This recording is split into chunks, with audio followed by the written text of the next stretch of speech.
What's up, everyone? We're here for another episode of Locked On Bucks, and Frank is here, which means that something that I've been waiting to do all week. We can go through his updated list of potential free agent targets for the Bucks this offseason. So we're going to run through a bunch of different names that potentially could be options for Milwaukee and see which ones we like and see which ones you like. So let's get started.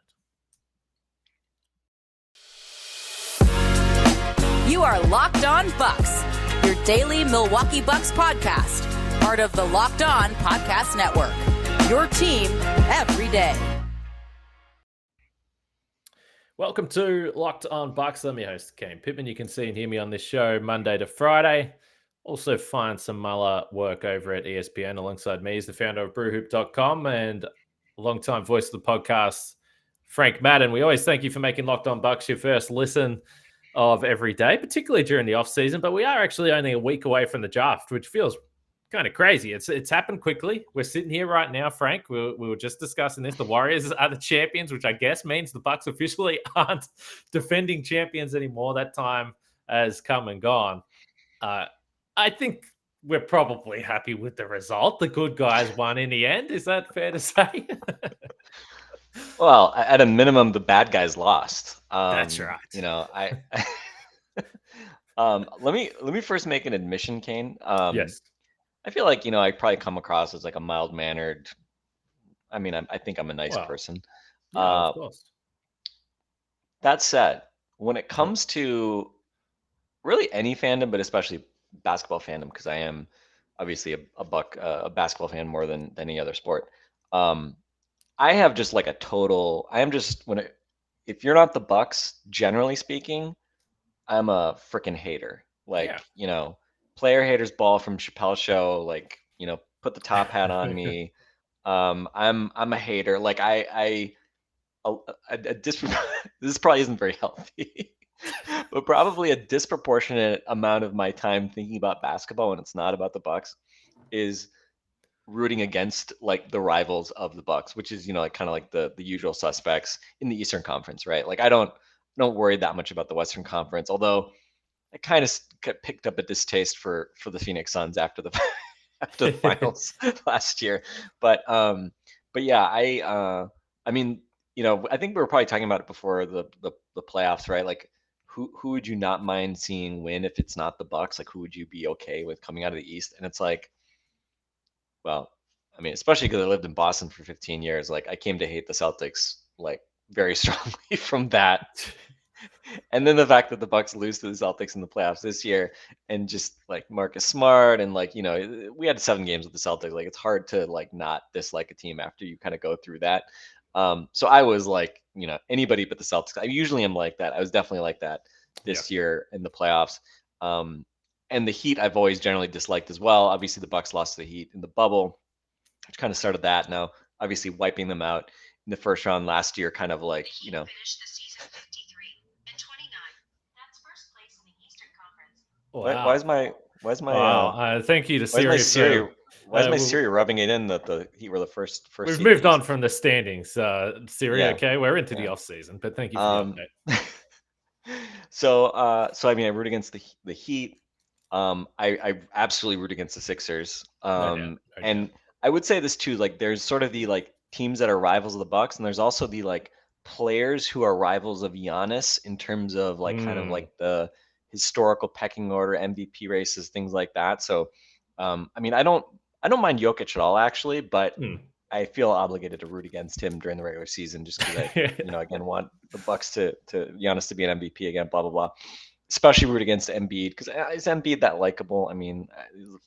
Just the free throw stuff and whatever. Like, screw him. So bottom line is like, it's kind of hard for me to get to the end of the season if the Bucks don't win a championship and feel kind of happy. But with the Warriors, it's kind of like we already know Steph's one of the all-time greats, top 10 player of all time. He's super likable, right? In the grand scheme of likable superstars. There's Giannis, there's Steph. I don't off the top of my head, like, is anybody else really close to them as far as just like pure likability? I would argue probably not. But Ja's not a superstar yet. That's right. And he hasn't won anything. Right. And And I think so yeah, I was and I didn't watch all of the finals. I probably watched about like half of the minutes probably of the finals this year. But I absolutely relished the Warriors winning the last 2 games in particular, last 3 games in particular, I guess. And just to see the Celtics kind of put in their place. And again, does this diminish the Bucks should have won the championship argument? Yeah, because if the Celtics had won, you could be like, oh well, the Bucks, if they'd been healthy, they could have beaten the Celtics. Which whatever. Look, do I think if Chris Melton was healthy, the Bucks beat the Celtics? Probably, but we know you can't live in hypotheticals, right? After you win a championship and you kind of appreciate all the crap that has to break your way and the things that happen, and again, that's just part of the sport. So it is what it is. But I think again, Steph's super likable. Clay is super likable. I don't mind Draymond. A lot of people might say that he's not super likable, but he's a podcaster. So I mean, Kane, we have to appreciate Draymond to a certain extent. Basically a colleague. Exactly. He's pretty much one of us. So I kind of felt seeing the Warriors win tonight, it was a no-brainer for me to be rooting for the Warriors. They were probably the team that I was rooting for in the West, probably from the start, more or less. If you kind of throw, I mean, again, like I'm not expecting like the Wolves to win a championship. So, so yeah, it was fun to watch. It was fun to see Jason. I wish Jason Tatum had saved a performance like that for Game 6 in Milwaukee, but he was a fucking turd this series, which was pretty funny to watch, and pretty much no show tonight, which again maybe the just playing too many minutes all playoffs kind of finally caught up with him. But he's one of those guys, right? Like we've kind of talked about how he's kind of a front runner when things are going well for the Celtics. Like, man, it just seems like he piles on, and it just seems like in these games, especially when they got down, he just never could figure out how to solve the Warriors defense, which, give them a ton of credit. They scored pretty much all series on that Boston defense, which was so vaunted. And the Celtics obviously struggled, and, turnovers and, just again, I think the questions that you had about the Celtics 6 months ago, right? Like, do they have the right level of point guard play, playmaking, etc.? You started to actually feel that here finally in the finals, where again, Tatum just could not getting anything going consistently. Jaylen Brown had long stretches of kind of turnoveritis, and obviously Marcus Smart is just a human roller coaster ride. So so yeah, screw the Celtics. Hopefully they never get back to the finals. And this was it. But I mean, again, from the Bucks perspective, I mean, you're gonna have to be dealing with the Celtics for years to come. Other than Al Horford, they're a super young team. So as we kind of go into the offseason, obviously, I think a lot of us probably, as we think about, kind of maybe transitioning into this discussion, I would say the Celtics are the team that you probably think about first in terms of how are you going to match up? What kind of players do the Bucks need?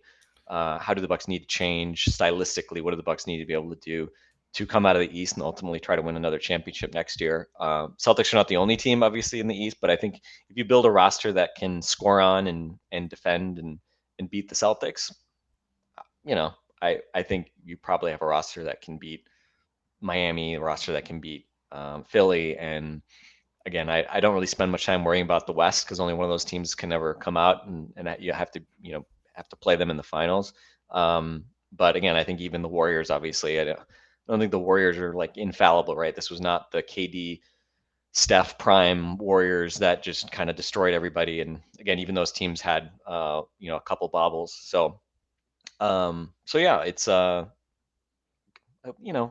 things considered, I'd say a good end to the regular to the 21-22 season. And now I'm looking forward to the draft and free agency. And actually we obviously started talking about it. I'm excited to kind of dig into this a bit more, which obviously last year was like our heads were still spinning, and many of us felt like we were on a 2-month bender in the off season celebrating a championship, which I still really appreciate. I'm not bitter about the Bucks losing. I in some ways we remain on the high of everything that happened last year, and I appreciate in some ways even more after falling short this year. So yeah. So I don't know, Kane. I'm in a good place. Yeah, well, I think it's a decent point you make because last year I don't even know whether we even had time or even bothered having any draft discussion. Obviously, there wasn't a lot to talk about, but free agents and stuff. It felt like stuff was happening before we'd even gotten into it. I think we got a text halfway through a podcast we were doing. The Bucks have signed Shemi Ojeleye. What do we think about that? This has just happened while we're live on the podcast. Anyway, that one obviously didn't Life work out. changing. Let's get into some free agent names. But you already said it's basically, let's be honest, the season's finished. So the road to 2022-23, I guess, has officially begun. And betonline.net is the number one place for all your sports betting stats and sports info. Now, I've got the odds in front of me here for the 2023 NBA Championship. The Warriors are favorites. That might not surprise anyone. The Celtics are second favorite, which is a little interesting. They're 6-1. Brooklyn 7-1. Then you got the Clippers and Bucks. Next, 8-1. Phoenix are there. Dallas are there. If you want a bit of value, what about the Los Angeles Lakers at 20-1? Is anyone excited about that possibility? What about the New York Knicks, 150-1? So I tell you what, there is some great value you can find at betonline.net.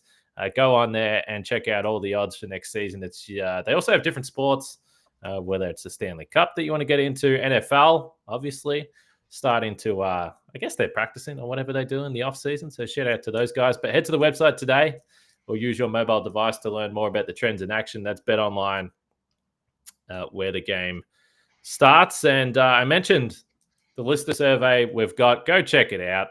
Give us a good feedback, some advice, things you want us to do differently. Whatever you think about this podcast, we appreciate your advice. It won't take very long, and everyone that completes the survey can qualify for a chance to win one of 10 $100 Ticketmaster gift cards. That'll get you one beer at Five Serve Forum. So take our audience survey. Go to lockedonpodcast.com/survey. We appreciate the help. All right, Frank, let's get into this. As I pull up Frank's Bucks cap spreadsheet extravaganza, which, by the way, you can find the link for this. It's a great tool if you're a Bucks fan. It's got really all the info you need for the offseason. It's great stuff. F Madden at F Madden NBA on Twitter, and you can find the link there. On this show, we want to talk about the free agent possibilities for this team, and we've discussed it. And if you want to go back a couple of weeks, you can find a full salary cap explainer episode that we got, and Frank went through that. But you may as well take it from the top here. So we know that options are going to be potentially limited for the Bucks. You've got a list of about 10 guys here that could be potential free agent targets for the Bucks. So where do you want to start? Yeah, and I mean, I'll post this on my Twitter account too, just a snapshot of this. Yep.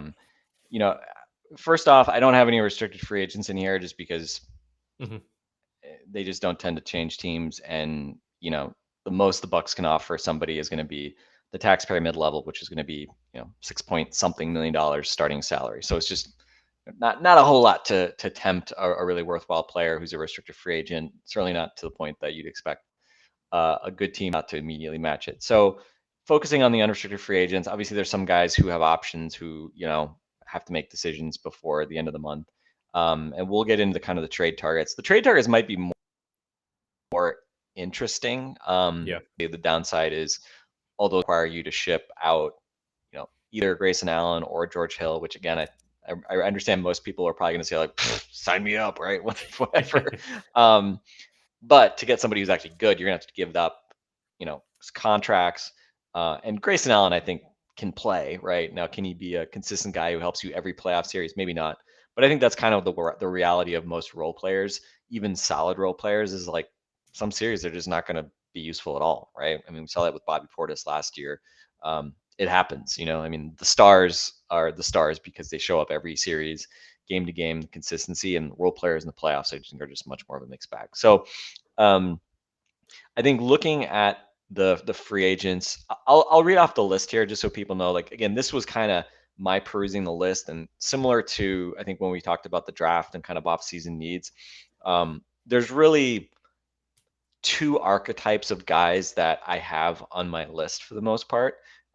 And I should say, first off, I am again assuming that Bobby Portis likely is back, right? We've heard intimations as such from Mark Stein and others that, I think Mark Stein framed it as other teams were, not expecting him to really be doing a whole lot of shopping in free agency. We had our real estate rumor mill that he was looking for a house in Milwaukee. Love So it. again, very good chance that Bobby is back.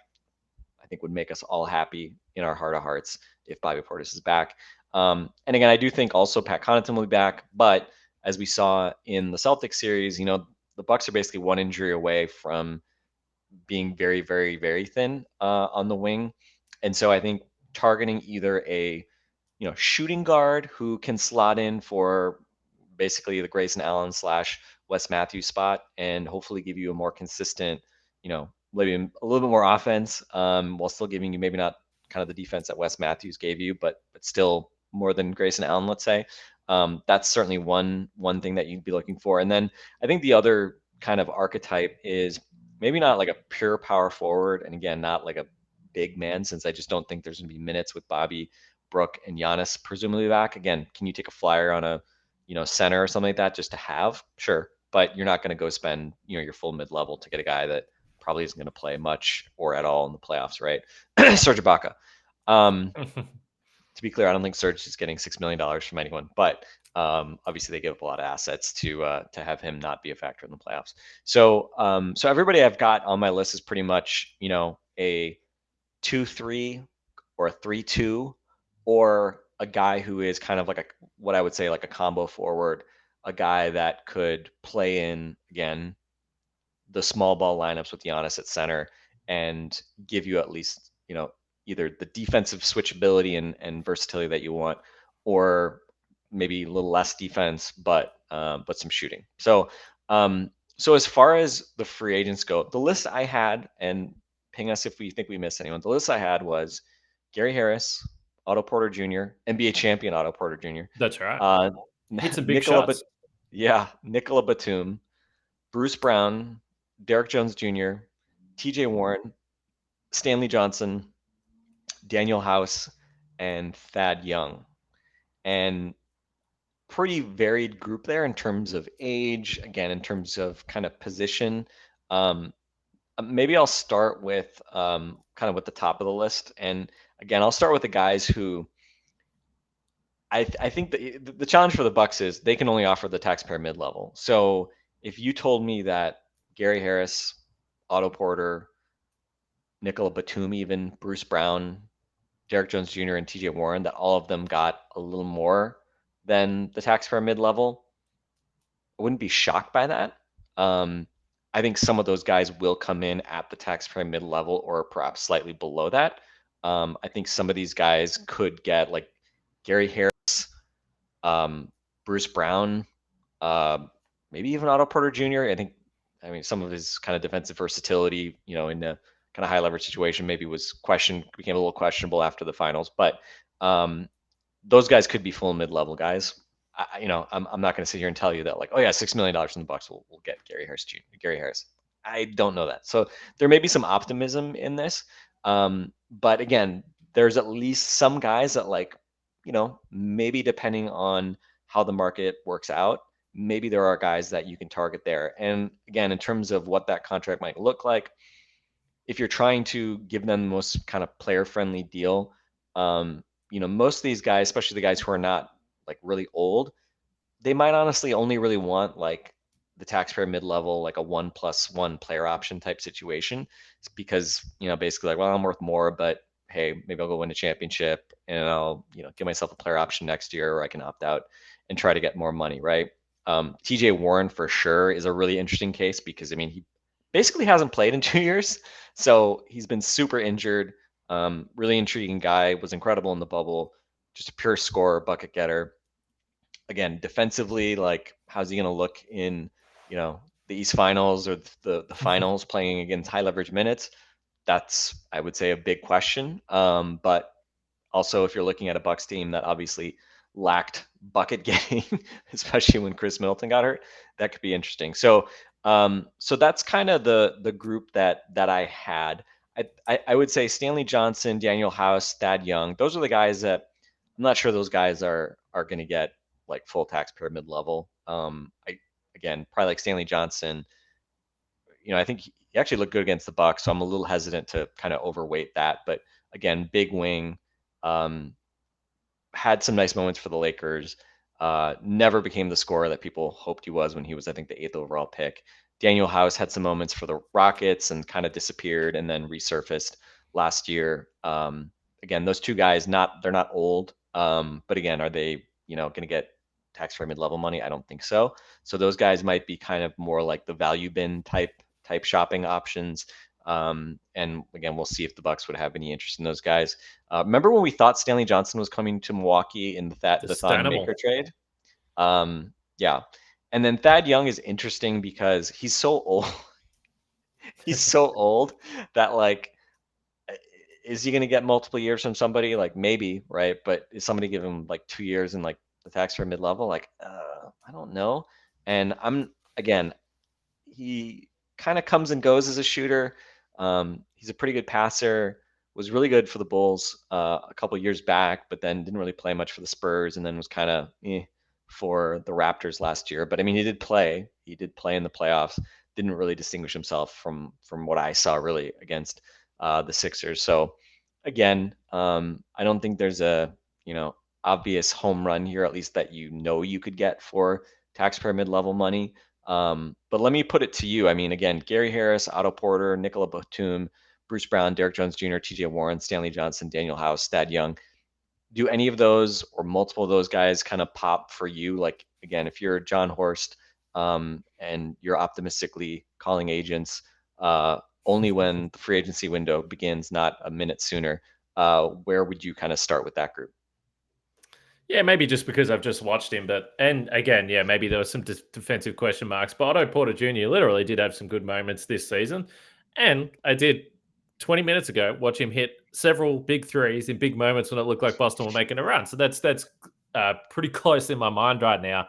It's interesting when I was looking at the list, I kind of broke it up by in my head who can I actually what actually feels like it might happen, and so I immediately went to the old guys with Batum and Thad Young, because when you talk about guys, I don't think either of those guys have a title. It's like, well, where do they want to play? And maybe Batum sits back and says, well, I'm at the Clippers. I had a role there last year. They're about to get healthy. Maybe he just goes back there. I'm not sure. But Batum and Thad Young looked as guys that were at least semi-realistic. And then I'm just intrigued by TJ Warren. We spoke about Oladipo last year, and I just looked it up here because I couldn't remember what he got. So I just think it's really interesting what he's going to get paid, because I think ideally with a guy or with the taxpayer mid-level, you would probably not have to use that on a guy that is a complete risk that might end up being a zero. Like that if you're going to use this, you would like to use it on a guy that you believe is going to be reliable and going to be able to play.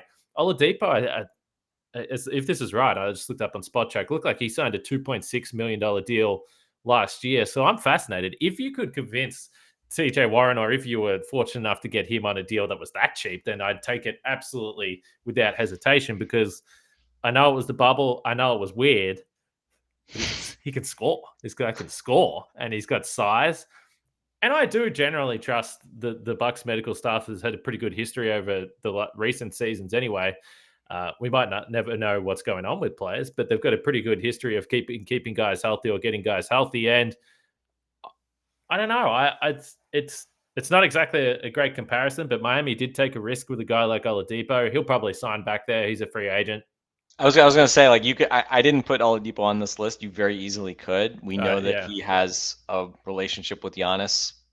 He had great defensive moments against the Celtics. And yeah, and he had great defensive moments. And again, like, you hope that he's getting physically better rather than worse at this point. Yeah. I think, what is he, 28 or 29?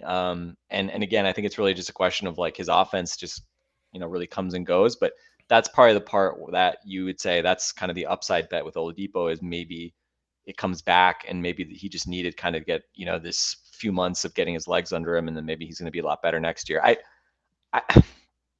I would guess that Oladipo probably stays there. It seems like they made a lot of effort to keep him in the fold and, play him during the playoffs, which I honestly was like, is he even going to be part of their rotation in the playoffs?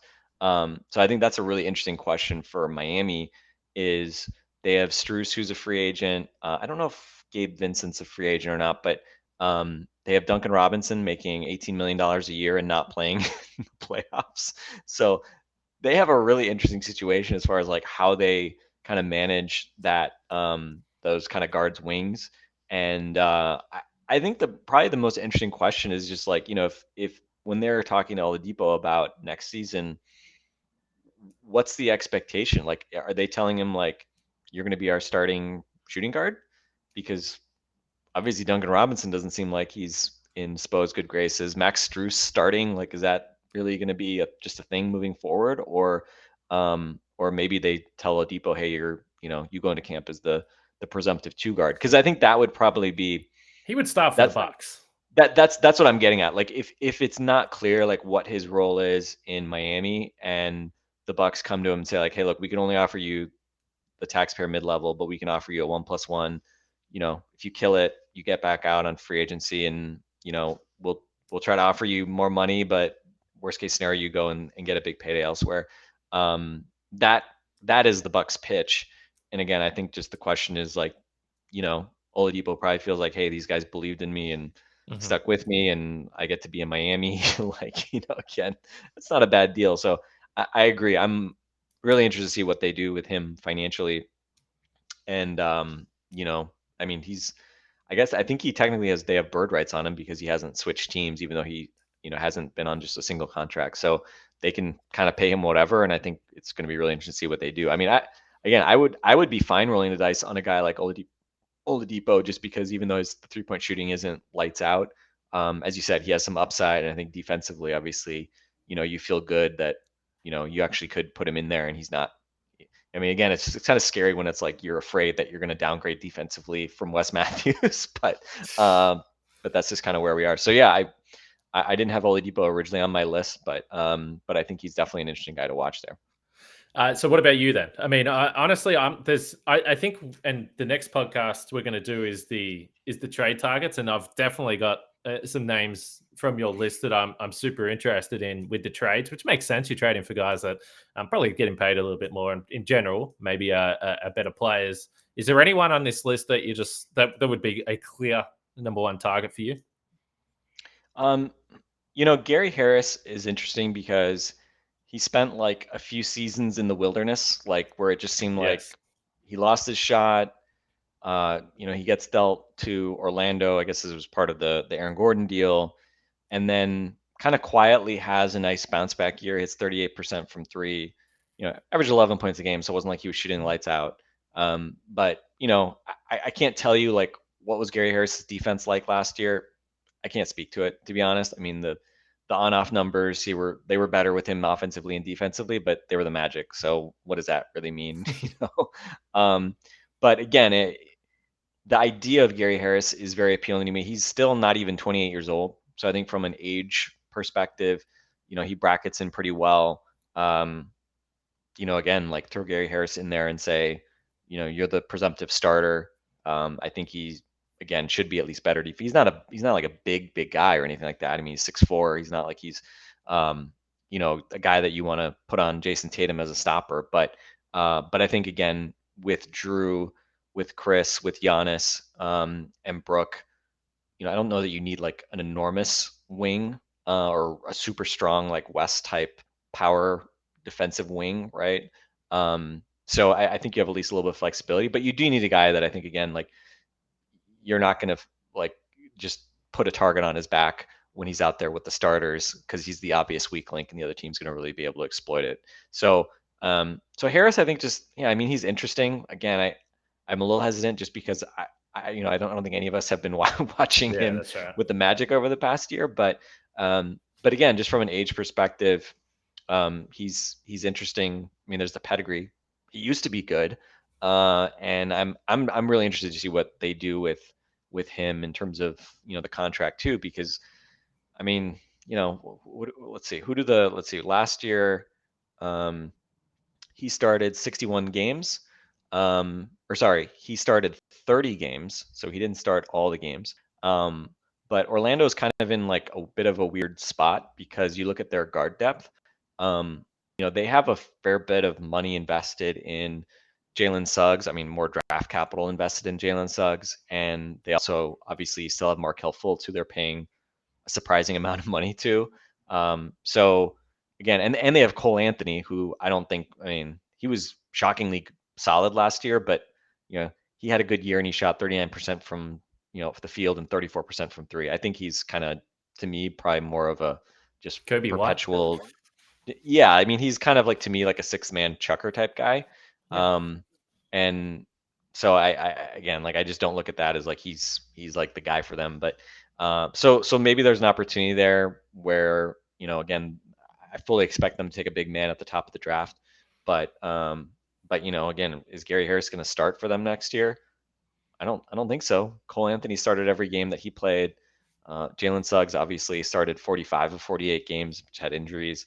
And Fultz came back only at the very end of the year and started only 3 games out of 18. But they have every reason to try to figure out what he can do. So yeah, I think probably Gary Harris might be the guy that I'm most intrigued by. But I do kind of wonder if I mean, I wonder in general, like, what did they draw from, like, seeing Oladipo in the playoffs, given that there had been smoke around Oladipo and the Giannis relationship going back a couple years.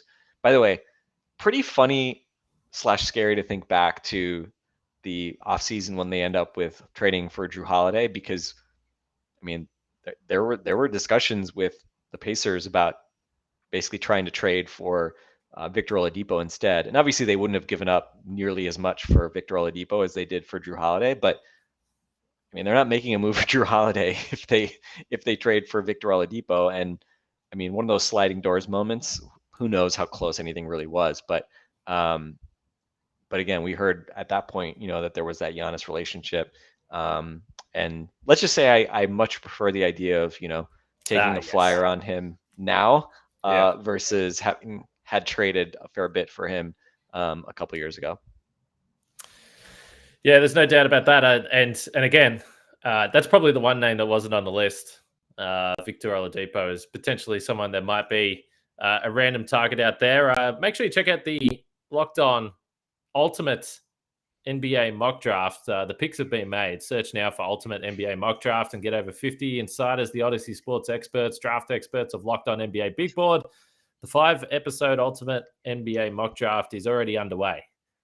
So make the Ultimate NBA Mock Draft your second listen after you're done with Locked On Bucks. And then in a few episodes' time, when I make my pick at number 24 for the Milwaukee Bucks, then send all your abuse in my direction.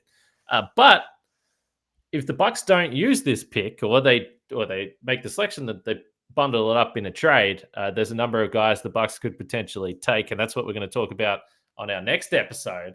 That's a brilliant tease by me there, Frank. But let us know, out of those names of free agents, if we've missed anyone that is intriguing to you. Jump into YouTube comments, jump on Twitter, let us know, and again, jump on Frank's Twitter for this cap sheet, and then you can see all the info. And it makes it's honestly, for me, that's someone that's not an expert as well, it does make it really easy to get a quick snapshot of how things are looking for the Bucks. It's a really useful tool. And then keep an eye out for this podcast talking about the players the Bucks potentially could trade for. So we'll leave it there for now for Frank and myself. Catch you guys next time.